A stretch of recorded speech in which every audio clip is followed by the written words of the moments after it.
Assalamualaikum warahmatullahi wabarakatuh. Waalaikumsalam warahmatullahi wabarakatuh. Pemirsa Kurma Fuada sekalian, alhamdulillah kita bertemu lagi pada kegiatan Kurma Ramadan bersama Fuada. Kali ini untuk menemani waktu berbuka puasa pemirsa semuanya, saya akan berbincang-bincang dengan Bapak Abdul Syukur, Wakil Dekan 3 Fuada YN Salatiga. Berikut kabarnya Bapak. Alhamdulillah baik Mbak. Oke. Kali ini pemirsa kita akan berbincang-bincang dengan beliau terkait makna puasa bagi golongan si kaya dan si miskin. Gimana itu ya perbedaannya? Setahu saya puasa itu ya menahan lapar, ya menahan nafsu, baik saya kaya maupun saya miskin maknanya sama.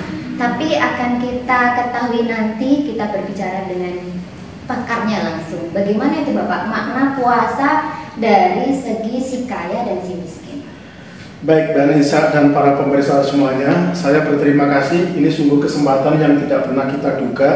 Kita bisa ketemu di tempat yang tidak pernah kita rencanakan, dan lebih kita bersyukur lagi kepada Allah. Allah pertemukan kepada kita semuanya dengan bulan Ramadan di tahun ini.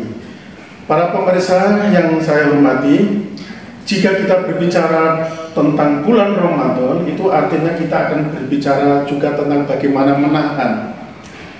Para pemirsa yang saya hormati, dalam keadaan real hidup kita sekarang ini, di masyarakat kita kadang kita membedakan bahwa masyarakat kita itu ada yang disebut dengan orang kaya, ada yang disebut dengan orang yang miskin. Bagaimana menyikapi puasa dari perspektif kedua sudut ini? Bagi orang kaya, saya melihat bahwa puasa ini adalah kesempatan betul untuk berlatih sekaligus menuntun bagaimana yang namanya menahan itu bukan hanya sekedar menahan untuk tidak makan, untuk tidak minum, apalagi mohon maaf, tidak hanya sekedar menahan untuk nafsu.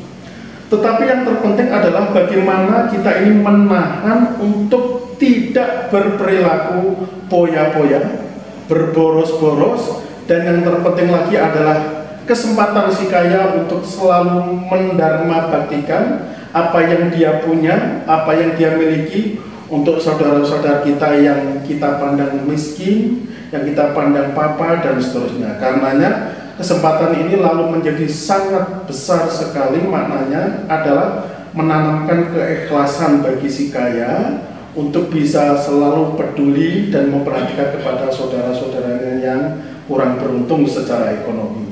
Sementara bagi si miskin, puasa ini kesempatan betul untuk melatih keikhlasan. Jadi di tengah-tengah kemiskinan yang ada, mereka tetap saja harus berupaya untuk bisa menahan dari berbagai aspek godaan, terutama adalah godaan ekonomi. Sehingga bagi si miskin pun sangat kecil kemungkinan untuk berbuat curang. Ini maknanya puasa bagi yang miskin. Begitu kira-kira Mbak yang bisa saya sampaikan. Iya. Jadi kalau yang si miskin ini karena memang sudah terbiasa lapar istilahnya Pak. Nah ini di Ramadan ini karena ada teman-temannya bareng merasakan lapar gitu guys. Jadi si miskin ini tidak berbuat curang gitu nih. Jadi semakin ikhlas karena sekarang banyak yang juga merasakan hal yang sama. Betul. Kalau si kaya akan jadi kebalikannya nih. Biasanya kenyang berfoya-foya, maka ini saatnya untuk berbagi rasa, untuk bersedekah juga dan untuk ikut merasakan apa yang dirasakan si miskin. Pak.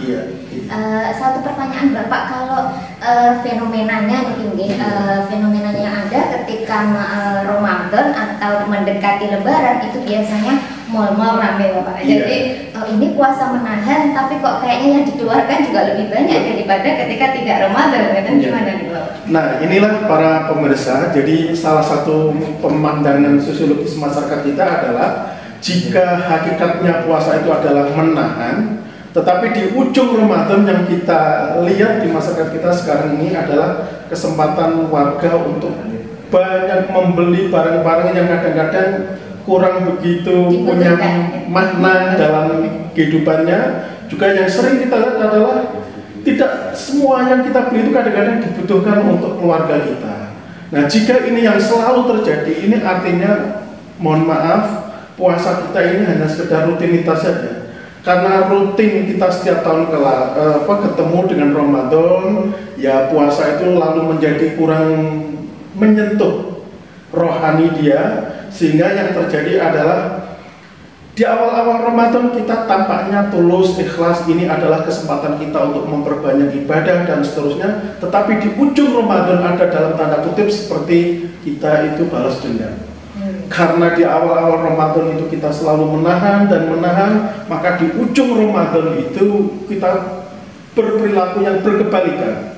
Tetapi maknanya menjadi beda jika pembelanjaan yang besar, yang banyak itu adalah dimaknai untuk mensyukuri bahwa oh saya bisa melaksanakan Ramadan dengan baik, maka di ujung Ramadan itu saya akan membeli banyak untuk saudara-saudara saya yang kurang atau yang saudara-saudara saya yang tidak mampu. Itu menurut saya tidak apa-apa.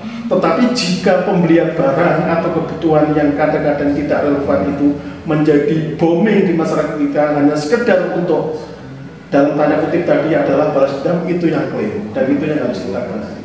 Nah, mudah-mudahan kita keluarga besar Fuada ini Allah selalu berikan kemudahan untuk kita semuanya, bahwa kita berpuasa itu memang ya berpuasa mental dan juga berpuasa jasmani kita. Karenanya saya selalu sampaikan bahwa puasa itu adalah menjadikan kesempatan kita semuanya untuk selalu sadar bahwa inilah waktu terbaik kita untuk semakin mendekat kepada Allah, baik kita yang kaya maupun kita yang miskin.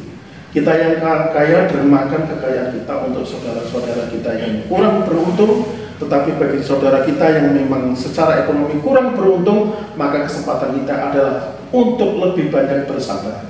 Dan bersabar itu adalah luar biasa. Terima kasih Mbak Nesa. Terima kasih Pak Abdus Syukur. Begitu pemirsa, semoga kita bisa benar-benar mempraktekkan apa yang sudah dijelaskan oleh beliau Bapak Abdus Syukur. Sekian edisi kali ini, kurang lebihnya mohon maaf. Wassalamualaikum warahmatullahi wabarakatuh. Waalaikumsalam warahmatullahi wabarakatuh. Terima kasih.